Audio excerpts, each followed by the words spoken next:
Hello friends, welcome back to our channel excellent learning point. Guys, आज की इस video में हम क्लास 10th का वर्कशीट नंबर 90 करने जा रहे हैं। ये हमारी सब्जेक्ट मैथमेटिक्स की वर्कशीट है और यहाँ पे मैं आपको समझाने जा रहा हूँ ट्राइंगल्स। तो यहाँ पे हम रिवीजन फर्स्ट स्टार्ट करने जा रहे हैं। देखो, कुछ बेसिक बातें यहाँ पे लिखी हुई हैं, जैसे कि सिमिलर ट्राइंगल्स। सारे ट्राइंगल्स सिमिलर होते हैं, जैसे कि यहाँ पे लिखा हुआ है ना, all congruent triangles are similar but all similar triangles need not to be congruent. मतलब कि सारे जितने भी कॉन्ग्रुएंट ट्राइंगल्स हैं हम उनको सिमिलर तो बोल सकते हैं, बट जितने भी सिमिलर ट्राइंगल्स हैं हम उनको कॉन्ग्रुएंट नहीं बोल सकते हैं। सेकंड में लिखा हुआ है two triangles are similar if. कोई से भी दो ट्राइंगल्स कब सिमिलर हो सकते हैं? इफ़ मतलब कि अगर their corresponding angles are equal, मतलब कि अगर हो सकता है कि उनके तीनों ही एंगल्स इक्वल हों तब, या फिर their corresponding sides are in the same ratio और प्रोपोर्शन, या फिर उसके जो साइड्स होंगे सेम प्रोपोर्शन में होंगे, तभी हम उनको सिमिलर बोलेंगे। अभी कुछ क्राइटेरिया दे रखा है, सिमिलरिटी क्राइटेरिया। सबसे पहला साइड एंगल साइड, उसके बाद साइड साइड साइड और एंगल साइड एंगल। ये सब हमने 9th क्लास में भी कर रखा है और 10th क्लास में भी कर रखा है। अब इस जो पूरा चैप्टर है, इस पूरे चैप्टर में आपसे एक बेसिक प्रोपोर्शनेट थ्योरम पूछा जाता है और एक पाइथागोरस थ्योरम पूछा जाता है। ठीक है, तो देखो यहाँ पर हमारा जो पहला क्वेश्चन है काफ़ी सिंपल क्वेश्चन है। मैं आपको बता दूं कि पहला क्वेश्चन इतना इंपॉर्टेंट नहीं है। आपसे ये नहीं पूछा जाएगा कि कोई एग्जांपल बताओ सिमिलर फिगर के या नॉन सिमिलर फिगर के। ये बस खाली आपकी अंडरस्टैंडिंग को और अच्छे से बढ़ाने के लिए है। तो देखो, मैं आपको पहले तो दो फोटोज़ दिखाता हूँ जो सिमिलर फिगर्स हैं। ठीक है, सबसे पहला सिमिलर फिगर्स। तो देखो यहाँ पर आपको स्क्रीन पर दिख रहा होगा। तो देखो यहाँ पे पहले क्वेश्चन में जो फर्स्ट पार्ट आपको हिंदी में दिख रहा है, समरूप आकृति, इसी को सिमिलर कहते हैं बच्चों। समरूप को ही इंग्लिश में सिमिलर कहते हैं, तो प्लीज़ कंफ्यूज मत होइएगा। तो ये आपका सिमिलर फिगर है। ठीक है, सिमिलर वर्ड यहाँ पे मैंने स्क्रीन पे लिख दिया है, सिमिलर फिगर। तो देख रहे हो आप, एक सर्कल ये रहा, एक सर्कल ये रहा, दूसरा सर्कल मैं एक और बड़ा बना देता हूँ। ये सारे क्या हैं? ये आपस में सिमिलर है। ठीक है, बिल्कुल सिमिलर, एक जैसे दिखते हैं। सर्कल्स हमेशा एक जैसे दिखते हैं। अगर मैं कोई एक इक्विलेटरल ट्रायंगल बना दूँ, जैसे कि ये है, फिर छोटा बना दूँ, फिर इससे भी छोटा बना दूँ, तो ये सारे क्या हैं? सिमिलर में आ जाएंगे। बट जब हम बात करते हैं नॉन सिमिलर, तो सेकंड केस आपको दिख रहा होगा, नॉन सिमिलर फिगर्स लिखा हुआ है, नॉन सिमिलर फिगर। तो यहाँ पे आप क्या लिखोगे? तो यहाँ पे आंसर में आप ये हिंदी में यहाँ पे आप लिख लोगे नॉन सिमिलर। ठीक है, नॉन सिमिलर। ठीक है,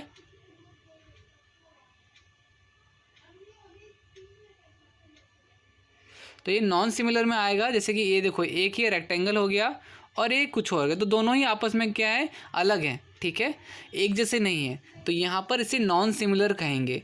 तो ये तो पहला क्वेश्चन काफ़ी सिंपल था। ठीक है, पहला क्वेश्चन काफ़ी सिंपल था। अब ज़रा सेकंड क्वेश्चन देख लेते हैं। State the theorem. बच्चों, आपको थ्योरम लर्न रखनी पड़ेंगी, क्योंकि यहाँ पर आपको जैसे कि दो क्वेश्चन दे रखे हैं, पाइथागोरस थ्योरम या बेसिक प्रोपोर्शनैलिटी थ्योरम। तो ये काफ़ी ज़्यादा इंपॉर्टेंट है और बच्चे भूल जाते हैं। बच्चों को फॉर्मूला तो समझ में आ गया कि सर बेसिक प्रोपोर्शनल थ्योरम क्या होता है, तो वहाँ पे ए बी बाय ए सी करके ये जो हमारा फॉर्मूला होता है कि A B by A C divide by A B by D B, जो हमारा ये देखो मैं लिख ही देता हूँ, A B divide by D B is equal to A E बराबर ई सी। तो ये सबको पता है कि भाई बीपीटी थ्योरम में क्या होता है, तो बीपीटी थ्योरम में ऐसा होता है। बट अगर प्रूफ करने को आ जाता है तो हम सब कंफ्यूज हो जाते हैं। तो यहाँ पे मैं इसका भी आंसर को दिखा देता हूँ। तो आपको आंसर दिख रहा होगा। तो ये आंसर हमारा सेकंड का फर्स्ट पार्ट है, बेसिक प्रोपोर्शनेट थ्योरम। ठीक है, तो देखो यहाँ पर पूरा का पूरा आपका थ्योरम कुछ इस तरह से, पूरी प्रेजेंटेशन आपकी ऐसी होनी चाहिए, पूरी की पूरी प्रेजेंटेशन। ठीक है, आपको यहाँ पे लिखना है, ये हम कौन सा थ्योरम लिख रहे हैं, तो थ्योरम स्टेटमेंट है कि if a line draw a parallel to one side of the triangle to intersect at other two sides in the distinct point the other two sides are divided in same ratio. तो ये होता है पूरा का पूरा theorem. आपको अगर proof करने को बोल दिया जाएगा तो आपको पूरा चीज़ें लिखनी पड़ेंगी, गिवन लिखना पड़ेगा, टू प्रूफ लिखना पड़ेगा, कंस्ट्रक्शन करनी पड़ेगी एंड आपको पूरा प्रूफ करके दिखना पड़ेगा। ये हमने पिछली कई सारी वर्कशीट्स में ऑलरेडी कर रखा है।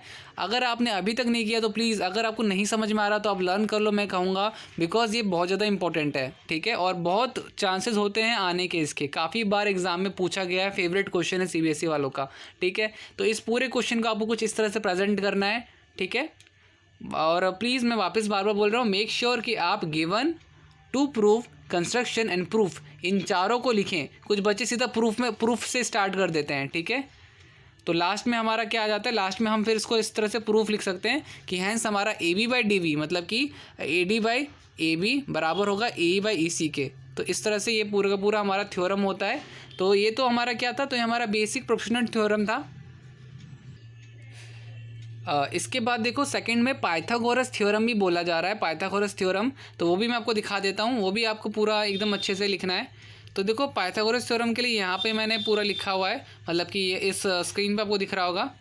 पाइथागोरस थ्योरम भी आपको कुछ इस तरह से यहाँ से पूरा लिखना है। Pythagoras theorem in a right angle triangle, पूरा मतलब कि स्टेटमेंट वाइज आपको लिखना है। इसमें भी गिवन आपको लिखना है। गिवन क्या होता है, तो गिवन होता है कि हमारे पास एक 90 डिग्री का ट्राइंगल है, ABC राइट एंगल ट्राइंगल है। प्रूफ करना है AC² = AB² + AB² कंस्ट्रक्शन। तो इस तरह से पूरी प्रूफिकेशन आपको करनी पड़ेगी, ठीक है। तो यहाँ पर लास्ट में हमारा देखो मैं आपको बता देता हूँ, तो ये हमारा पूरा का पूरा इधर हो जाएगा, ठीक है। तो लास्ट में आप हैंस, आखिरी में आप हैंस लिख सकते हो from equation 1 and 2, from equation 1 and 2 AC² = AB² + BC²। Last में आपको हैंस करके बस खाली आंसर पुट कर देना है, ठीक है।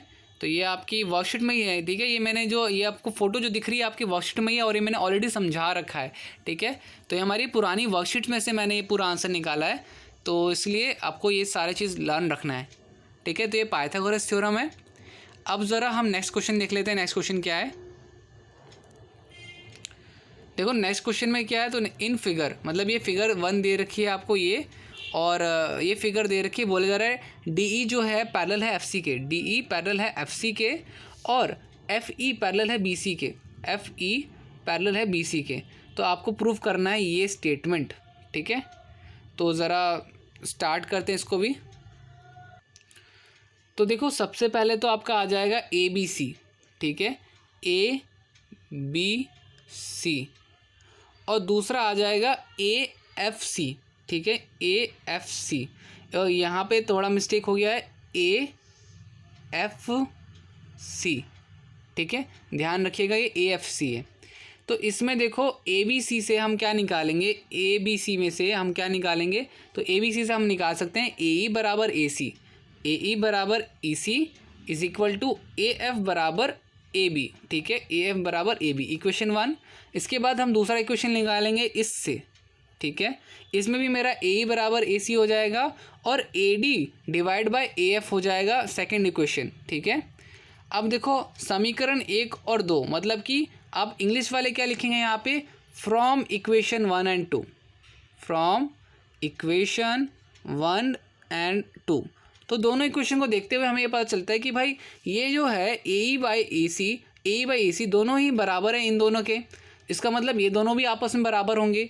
तो हम यहाँ पे क्या करते हैं, AF = AB ले लेते हैं, AD = AF, AF मल्टीप्लाई हो जाएगा AF² AB × AD। तो यही चीज़ हमसे पूछी जा रही थी, और ये हमारा आंसर आ गया, ठीक है। तो इस तरह से हमारा ये वाला क्वेश्चन सॉल्व हो गया। तो उम्मीद करता हूँ कि समझ में आ गया होगा। तो इसके बाद हमारा नेक्स्ट क्वेश्चन जो है वो देख लेते हैं। अब नेक्स्ट क्वेश्चन क्या है, तो नेक्स्ट क्वेश्चन आपसे क्वेश्चन में 4th पूछा जा रहा है, इन फिगर 2। अब ये वाली फिगर की बात करी जा रही है।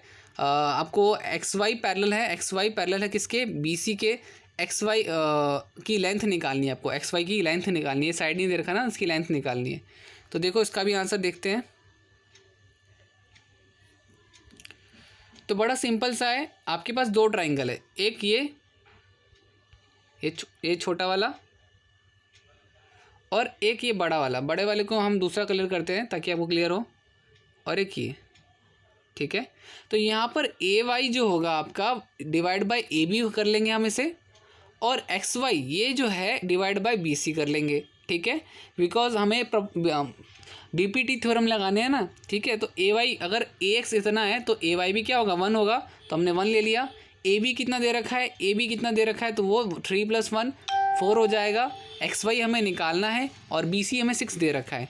क्रॉस मल्टीप्लिकेशन आप लगाओगे, 6 जो है आपका ऊपर चले जाएगा, 6 3 + 1 4 हो जाएगा। X Y is equal to 6 divide by 4 1.5 answer आ जाएगा हमारे पास।